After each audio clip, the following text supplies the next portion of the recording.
Hi there, my name's Ben and I like to read. Today we're going to be reviewing a novel by Brazilian author Paulo Coelho, The Alchemist, which is probably his most famous book. Now, Paulo Coelho, as I mentioned, is a Brazilian author, and I apologize for not pronouncing his name right. I am not a native Portuguese speaker. He's written books such as The Pilgrimage, Veronica Wishes to Die, and a couple of other ones. He has a very unique writing style in the sense that a lot of the stuff is very symbolic. Of course, The Pilgrimage, which he's also very well known for, and some people tend to consider to be a companion piece to The Alchemist, is very much a historical nonfiction book.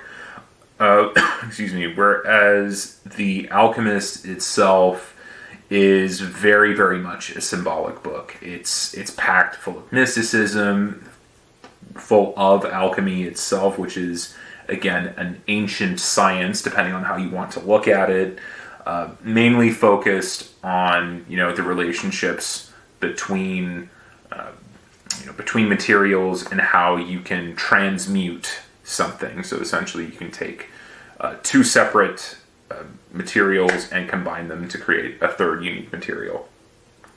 So it was practiced very much, in the, I guess you could say,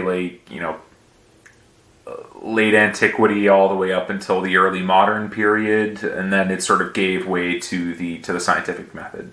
But that's not necessarily what the book itself is about.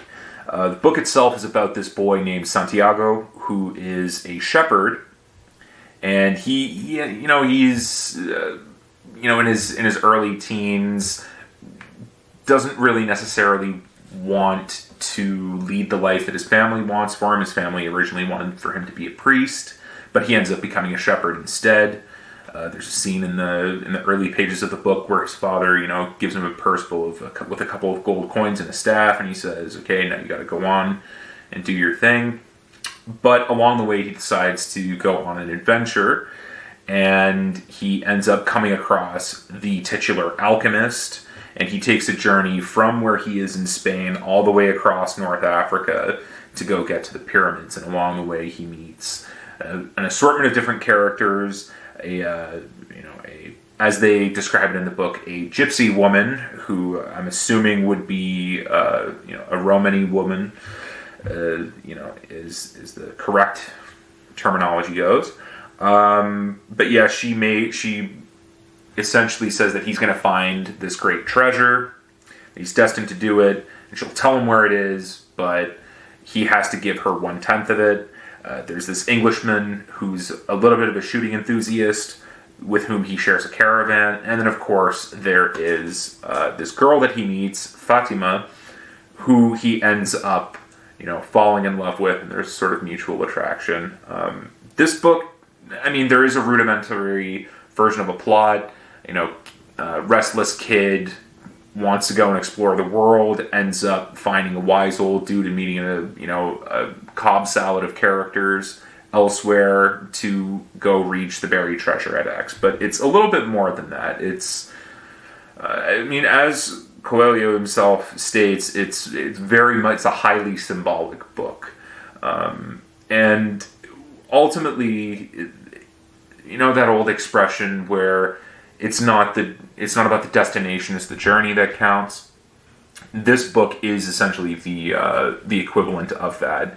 It's the sum of its parts are more important than the actual the end of the destination, right? So it's or the end of the journey, I should say. I'm not sure if that made sense. But yeah, it's about how Santiago grows along his journey, and about how he essentially transmutes, if you will, from a boy into a man. And I'm not gonna lie, it's for a book of 180 pages, if that, it's a relatively easy read. Coelho has a very, very unique style of writing in the sense where it's highly symbolic, and it's almost poetic, but it doesn't necessarily become, it's not really like a Khalil Gibran, which is, who did The Prophet, where it comes across as too preachy, if that makes sense. it sort of, hugs that byline of, spiritual and of like spiritual self-help book and poetry at the same time. Again, a unique transmutation of those two things where it's not quite either, but it sort of takes like the best of both of those, if that makes sense. I'm not really one for spiritual self-help books and anything like that. It tends to be a little too corny in that sort of a sense. But The Alchemist is anything but corny. It's actually it's a nice read. It's a quick read too, but it's one of those reads where, despite its length, you may take a little bit more time in reading it. You might want to reread it a couple of times just so that way you get the absolute maximum that you can from it, because there's a lot going on. There's a lot of subtext within this book. At least I found so anyway. And again, if you read it at different stages of your life, I recently reread it, but at the same time, I had first read this when I was very young. I think I was around 10 or 11 when I read it. And again, I got two completely different things from it. When I was young, obviously as you're young, you take things literally. So of course, to me, it was like, okay, well, it's just an adventure of a kid who's a little bit older than I am, going on this big journey, this rite of passage, if you will. But of course, as you get older and then you start to notice the subtext, then you see, okay, so this is, yes, it is his journey. It's essentially him growing up. That sort of undercurrent's the same, but you get a lot more of the subtext, and you get a lot more of the subtlety in there, and the symbolism starts to make sense, as you're older. So yeah, if you're up for a quick read, I would say pick it up, read it. It's easily his most famous book. It was wildly popular when it came out, and it still is fairly popular. I would say. I wouldn't necessarily say it's life-changing, you have to read it, although many critics have said that Coelho's work has had a life-changing impact on a lot of people, and I don't dispute that.